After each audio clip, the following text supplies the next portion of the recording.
Well, I thought about waiting until tomorrow to drop that top row of panels down. I'm just going to go ahead and do it. It's not going to be that hard to ground it after I drop it about 5.5 inches. And I don't want to wait until Tuesday to do anything else. I've got today and tomorrow to really knock some stuff out. So I will send some pics after I start dropping them down. I'm really just going to close up here so they don't hang so much over the peak of the roof. And that way they will be less likely to catch some wind. You'll see I've already dropped the one on the far right, or actually I never raised it so that I could walk between it. But anyway, I'm going to drop the top row and then fasten it back down and then drop my board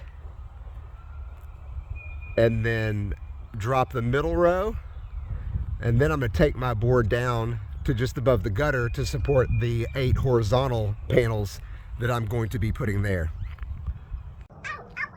So I'm out here with my favorite little helper. Say hello, Penelope. Hello, Penelope. Did you say hi?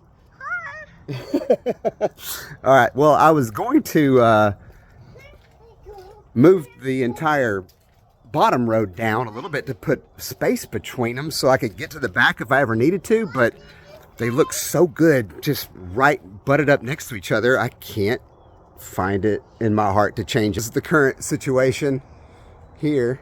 I'm still going to leave that gap between to make it easier to work on if I ever need to. Why are you standing on this? Because I want to. Okay.